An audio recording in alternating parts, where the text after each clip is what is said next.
Hey there, YouTube land. We've hit 30K on the channel recently, and I'm so excited and grateful and very thankful for your support.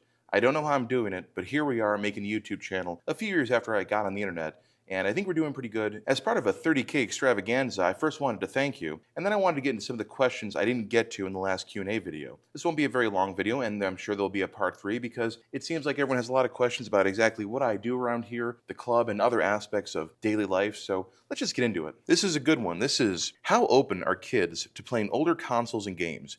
Do they warm up to them over time, or do they love it off the bat? It really depends on the kids. Sometimes I'll have kids come in here that are very much into retro gaming. They won't even ask questions. They'll go right over here to the NES, the SNES. They might even go over to the Wii. Now remember, retro gaming is going to be very subjective to a kid born in 2009 or 2010. But in general, people will come over here if at least out of curiosity. And if they're not being used, I will strongly encourage kids to come over here and try these things out. That's why I try to bring a variety of games. We got Mario 3, we got Contra, we got 1942 for the NES, and a bunch of other stuff, even some sports titles. And over here for the SNES, we have a whole bunch of variety of fighters and platformers, racing games, sports games. So I try to make sure there's something they can find. Much to their surprise, when they do play these older games on these older systems, especially in the SNES, and especially sports games, they do end up having a really good time. So there is sometimes some slight encouragement for me to get them over here to play these retro games, or to get them over there to play the PS1 or PS2. But in general, they tend to go to these games of their own volition and try them out,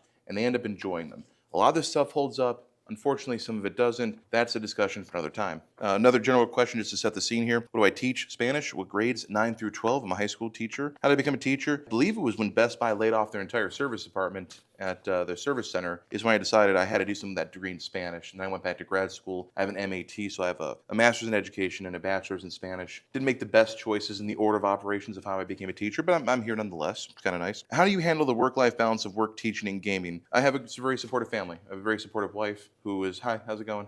I have a very supportive wife who is there for me, and we take care of the household things together.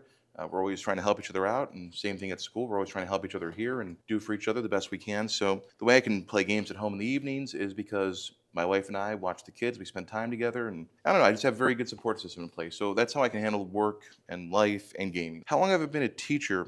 This is going on, I think we're in season 12 of education. I'm almost positive season 12, maybe 11, I'm not sure. I want to say 12. I started in 2013, so you can try to do the math on that. School years aren't like normal years. What was your inspiration to become an educator? I don't know. I was only good at Spanish. I had a really good teacher in high school. No, yes, my 9th grade high school Spanish teacher, who everyone was scared of because she was a very, very tough teacher. Somehow she got to me, and she had a very strong passion for Spanish, Castilian especially. And I don't know, I fed off that, and I found that I could pass the tests and quizzes, one of the few classes I could do well in, even though she was one of the most difficult teachers in the building. I believe she's still probably one of the most difficult teachers in that district, and good. The kids will learn because of that. But yeah, she actually got me going on that, and then I had a bunch of other great teachers throughout my life. So that's where it comes from. I had two specifically that really inspired me. One that really kept my nose to the grindstone in terms of making sure I was doing my studying and learning, and one that kind of inspired parts of my personality and how I act in the classroom, my demeanor. So that's all. Is your wife also a teacher, and is she what school supplies you have today voice? Yes, that would be, is that you? Yes, Yeah, it's that's me. you. Yeah. So she is the what school supplies voice in the videos. We work at the same school. One of a few husband-wife couples that work at this school here. Yes, she is the art teacher here, and I'm the Spanish teacher. It's our goal to be as unemployable as possible as a couple. That's all I had from the initial video, I think. I haven't gone back to it. Let me go and pull my phone out real quick and see what we got in the other YouTube video here. Someone asks here, are you still teaching 2024 to 2025? It is currently October 11th, 2024, so yes, I am. Here's a good one.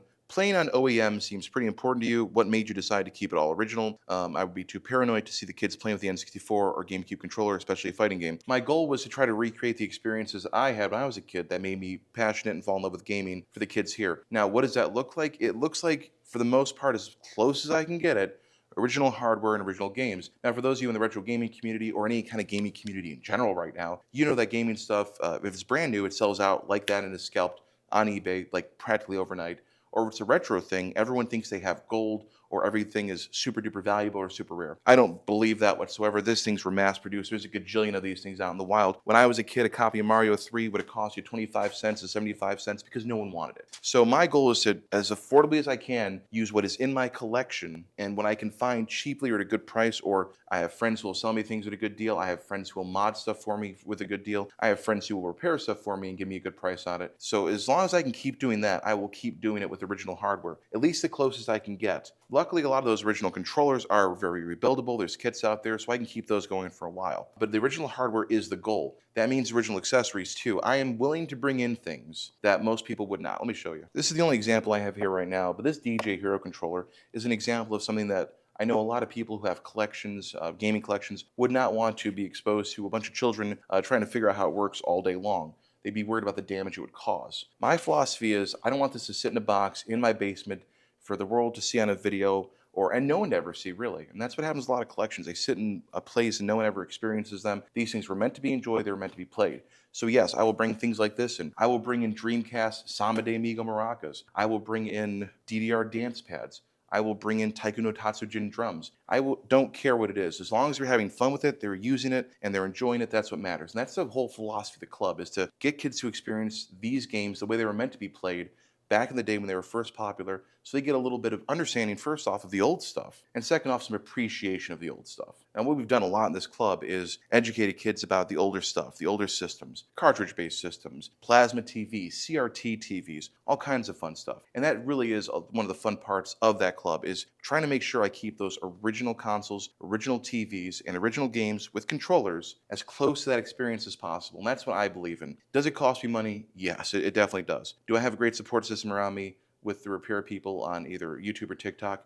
Yeah, I do. I'm very lucky to be in that position. I don't know how it happened, but it happened. And as long as I have those systems in place, and as long as it isn't breaking the bank or compromise my ability to feed my children or get them health care or anything like that, I will keep going out of my way, and my wife will too, because she's my biggest supporter. She will go out of her way, and I'll go out of my way to make sure these kids have some unique, awesome experiences that I can guarantee there is no one else out there, either on social media in the world, who is doing something like this. And it makes me happy to know that the kids really do appreciate what we do here, and it makes me happy too. Anyways, I think that's enough for right now. We'll see you in the next part.